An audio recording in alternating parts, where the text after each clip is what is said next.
Boo to You, Winnie the Pooh, adapted by Bruce Talkington, illustrated by Robin Cuddy. Once each year there comes a most peculiar day. The dark grows darker, the leaves rattle in the trees, and everything is a tad spookier. On this particular day, Winnie the Pooh was dressed like a bee, snacking on his last drop of honey. "Oh, Halloween," he chuckled. "Though I am not fond of tricking, I do enjoy treating." A few minutes later, a skeleton bounced in. "Not late, am I?" asked Tigger, for what was who the bouncer was. Behind him were two Eeyores, the real one, who was wrapped in bandages like a mummy, and Gopher, who had dressed up like Eeyore. "Hello, every Eeyore and Gopher," said Pooh. "Dang in a bit," said Gopher. "You know it's me. He left to find a new costume." "Come on, Pooh," cried Tigger. "We'd better get a move on. But first we need to get Piglet," Pooh replied. Piglet was putting the finishing touches on his costume when he heard a Tigger-like boo-hoo-hoo coming from his front entry. "Why, Piglet," said Pooh as his friends hurried to greet them. "Where's your costume? We've got to get Halloweening," said Tigger. "Oh, Piglet stammered. He didn't really want to go outside." "While Piglet gets ready," said Pooh, "I'll try out my costume on our friends at the honey tree." "But Pooh," Piglet said, following his friend, "perhaps it would be best," Pooh said as he started out the door, "if you don't say my name. It might make the bees suspicious." But the bees knew exactly what Pooh was trying to do. They began to buzz angrily. Pooh and the others ran away from the honey tree as fast as they could. Near Rabbit inspected his pumpkin patch. "Perfect," he proclaimed. But suddenly Rabbit heard the bees. He looked up just in time to see Pooh, Piglet, Tigger, and Eeyore smash into his beautiful pumpkins. The bees flew away, disturbed by all the chaos. "Of all my favorite holidays," Rabbit sighed, "Halloween isn't one."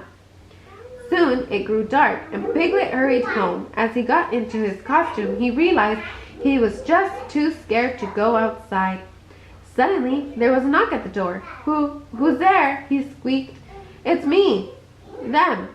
"Us," said a Pooh-sounding voice. "Pooh Bear?" asked Piglet. "How can I be certain it's you? Perhaps if you said something only you would say, then I'd be certain." "How about I am Pooh?" "You are?" said a confused Pooh. "Then who am I?" "It is you," squealed Piglet, jumping out of his costume and opening the door. "Piglet," said Pooh, "will be joining us for Halloween?" "I'm afraid. I'm just too afraid," Piglet replied. "That's okay," said Pooh Bear.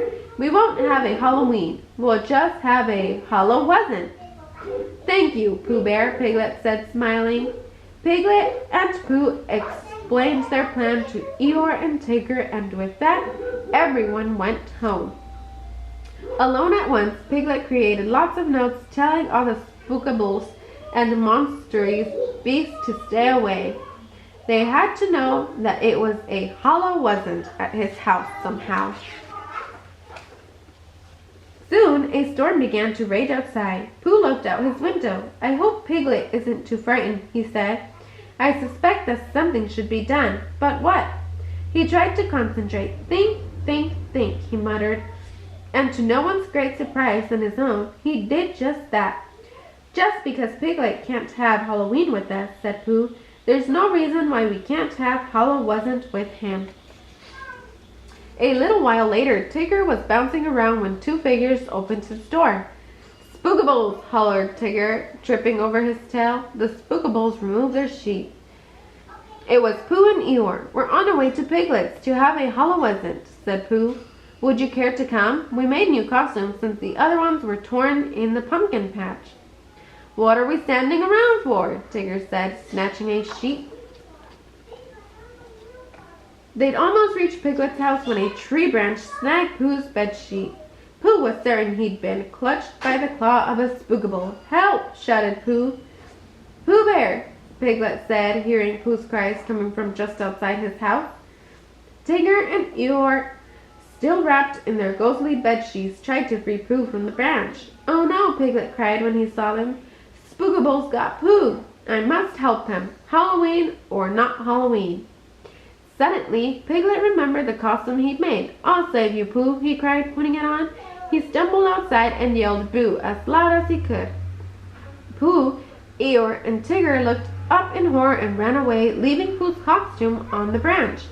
They ran past a startled Gopher who was now wearing a rabbit costume. "Look out! Spookables!" they shouted.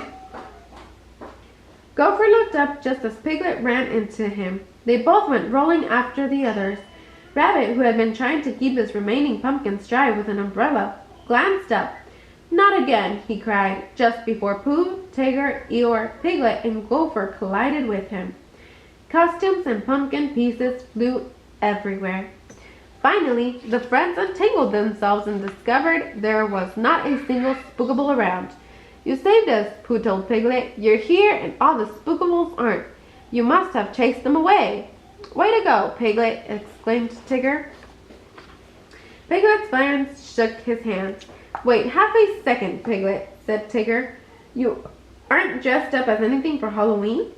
Piglet realized he'd lost his costume in all the excitement. Then he smiled. "Oh, but I am," he said. "I've decided to be Pooh's best and bravest friend. And that," said Pooh, smiling down at Piglet, "is precisely who you are." The end.